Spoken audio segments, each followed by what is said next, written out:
but according to statistic, according to Humorous World Atlas, French usually think of Belarusians as white-skinned Russians, while Germans simply label us as gas transit countries. The Italians prefer the term terra incognita. Many countries get confused between Belarus and Russia and think that we are talking about one and the same country, that Belarus is Russia and Russia is Belarus. Others just think that Belarus is a place inside Russia. So if it is not a white Russia, here you think, what is it then? To make it short and simple, while Bela does mean white, Rus has different geographical and political meaning than Russia. It refers to Ruthenia, the Eastern Slavic lands that nowadays mostly belong to Belarus and Ukraine. Therefore, it would be more correct to call Belarus White Rus rather than White Russia, or just stick to Belarus. And that is why one should be careful when comparing two countries. Of course, we may share some periods of history, and Russian is the second official language after Belarusian, and Belarus does enjoy Russian gas at lower prices, but we are two completely different nations. Okay, about some things that you should know about Belarus. You can't visit or live in Belarus for long without stumbling across famous bulba. Bulba is the Belarusian word for potato, and it's not just a simple word. It's something more than a simple noun, because Belarusians love potato in every way and in every form. And it's hard to imagine any dish without potato. Belarusians love potato so much, so even though the neighboring countries has nicknamed us Bulbashi, and Belarus is a bulba land or potato land. Yeah, and there are a lot of, oh sorry, you can see it. It's not readable, but okay. We have a lot of national dishes made from potato, and the most famous is draniki, delicious pancakes, and Belarusian borscht, made from beetroot, meat, vegetables, and potato, of course. Yeah. The next thing that, as you may at first, Belarusians may appear reserved and suspicious to strangers, but once you've received your ticket to their homes, you're better prepared for unexpected hospitality. When you just visit someone's house, you will almost certainly be offered tea, coffee, and sweets, at least, even if you just stopped by without any prior notice. And it doesn't matter if you're hungry or not, you're here now, so you should be properly fed. And also, you even can be offered the present of the bottom of the heart, and it may even figure out that it was the host's favorite screwdriver. To receive or accept this gift is completely up to you, but bear in mind that the host is honored to have you, and he wants you to feel his love, and that is why to have the very best. And if you are a foreigner, you might find yourself soon invited to join your hosts in all kinds of local events, to visit his family, to visit his country house, to have a tour of their city. And guys, beware, if you are not married, you're gonna meet all of your host's single relatives. Yeah. And enjoy it for the fullness. As you may have already figured out, Belarusians love to spend their time in a good company, and many Belarusians would agree that the best place to relax, to grow plants, to go to sauna and spend a nice time with their family and friends is dacha. Dacha is a term for both their wooden country house and a few others around it, where they do leisurely stuff, like growing a lot of vegetable and fruits, and not only potato. And the unique feature of almost all dachas, it's banya, Belarusian banya. It includes very specific ritual like bench flapping. You should lay on the bench in turn while you're slapped by a bundle of thick oak branches and leaves tied together. You will have if you will come to Belarus, of course, you will have opportunity to enjoy this special ritual. Of course, at first it can sound like a hellish practice, but actually it's really relaxing. Yeah, you will enjoy it. And once you wash yourself in banya, you will not want to wash yourself in any other way. And we call it Belarusian pride, our cleanness and greenness of our city. It's probably the first thing that foreigners notice after spending some time in Belarus, and it's the first thing which you will hear about Belarus from Belarusians. Yeah, and then about Matt's workshop, actually.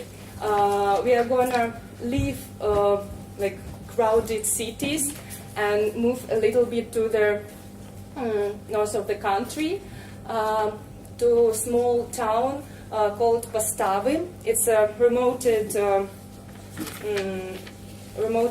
region of the Belarus, and it's a really picturesque place surrounded by lakes, rivers, and that is why our Belarus called the land of lakes, blue lakes.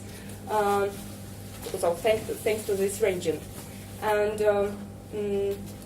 till there.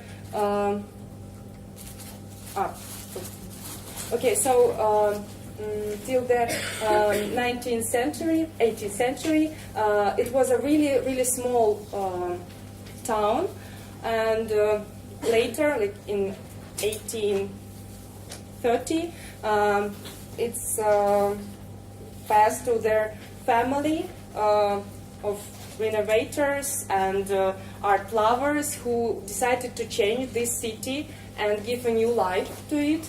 So it became a scientific and art center of the country, and now also local government continuing this tradition, and they doing different festivals there, and they really into bringing a new life in this place. They always trying to collaborate with students. Local government are now in a very good relationships with architectural university, and they was trying to make it also one big workshop, but now it's in a process. They already had some workshop with local craftsmen and sculptures. Yeah. Sorry. Yeah, and the theme that we wanted to advise, of course, for people around the Europe, Belarus is a wide spot. So we wanted to invite to get to know us better and to explore the land of mystery with us. And the Postavy region has not only a great history, but it's surrounded by different legends, and the local people also they take care about their heritage and trying to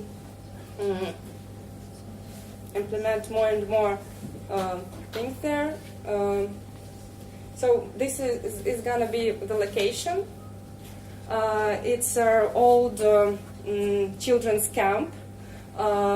It was abandoned for some time, but now local government trying to reinvent it, and unfortunately we don't have more photos of it, because in the inside of the building. Now they are make a reconstruction of it to have opportunity to live there. But the territory of this place is, sorry, I didn't mention that it's a little bit like far from the city, from the town. It's not in Postavy, but it's like maybe 15 minutes by bike. But we are going to be provided by bikes, so it's going to be not a problem to get to the town. Yeah, and the territory is surrounded by forests, and it's really picturesque place. We'll have opportunity to live in this house, but only maybe like 70% of participants, unfortunately. But we have pictures surrounding for the tent camp. Or we also have one more option for accommodation. It's a little bit far from this place. Unfortunately, we didn't have access to this place. But for example, this place is going to be for free for us.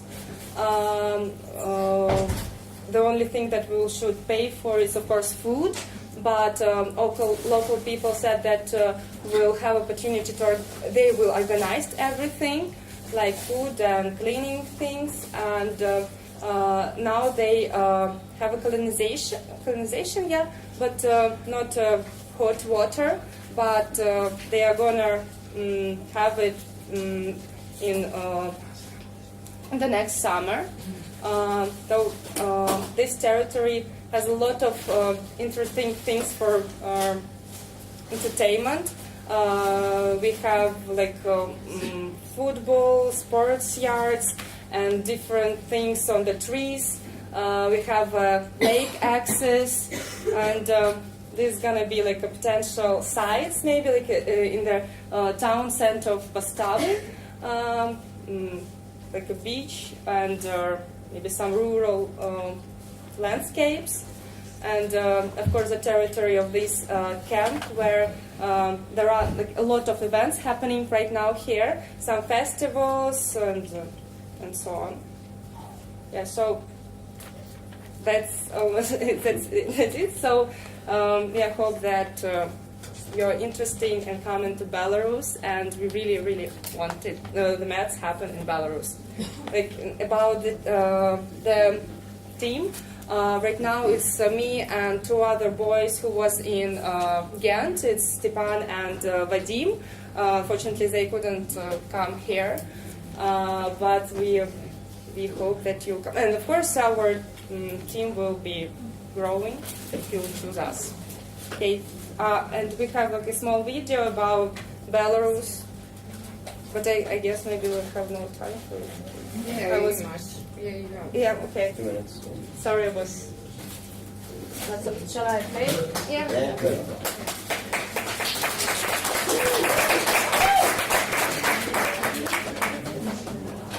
Play the video and ask the question. Yes. Great. Yes, if you don't. Oopsie. Yeah.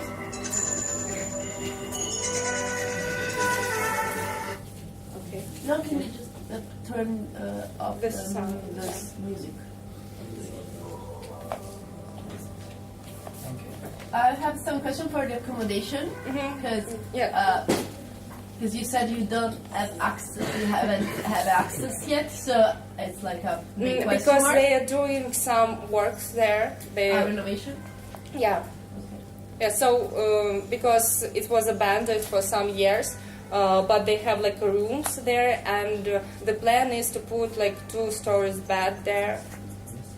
Realistically, how long will it take this? I mean, when is the? They said it all depends on if we will be chosen or not, because Go first.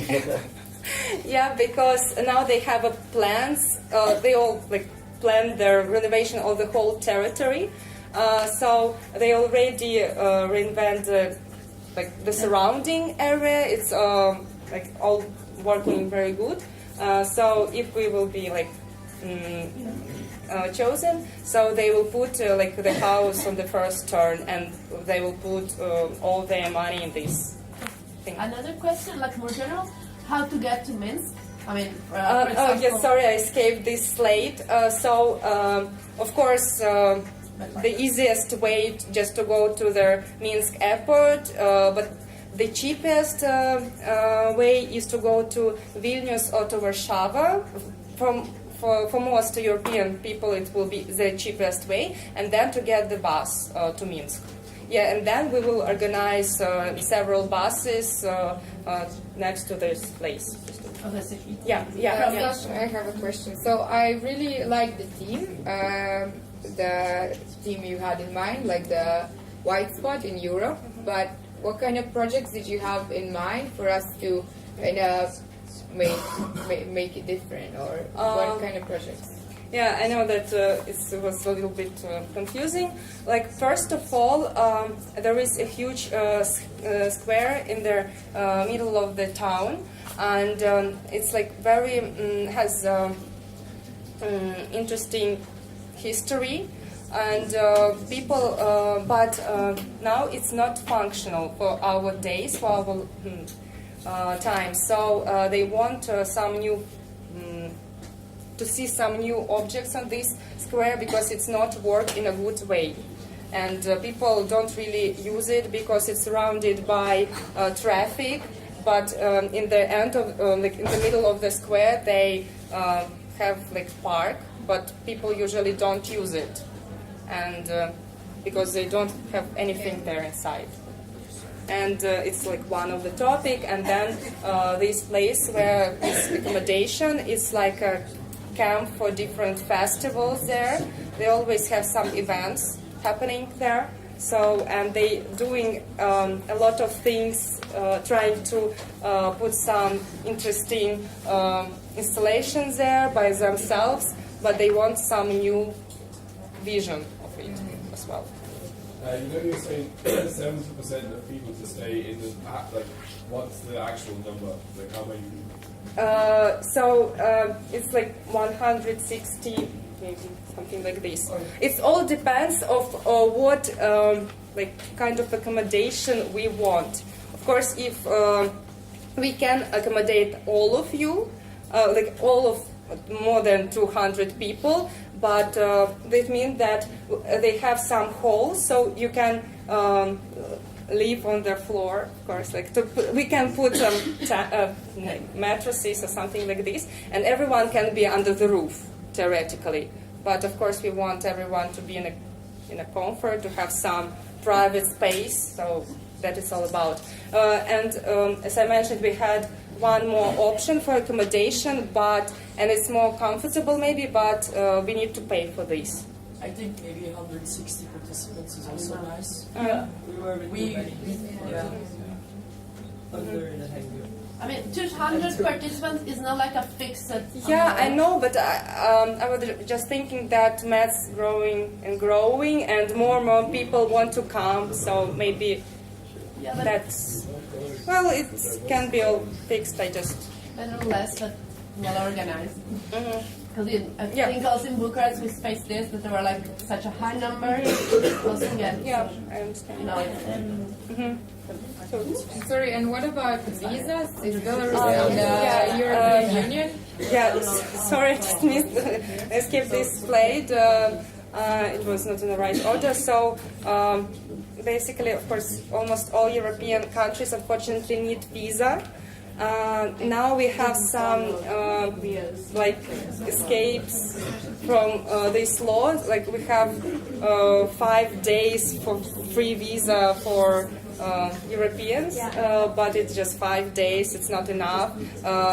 Some changes can come, but actually we wanted to like negotiate with embassy about it, because we already had this kind of experience. As I said yesterday during the presentation, we was talking to them, and everyone was received a free student visa during the event.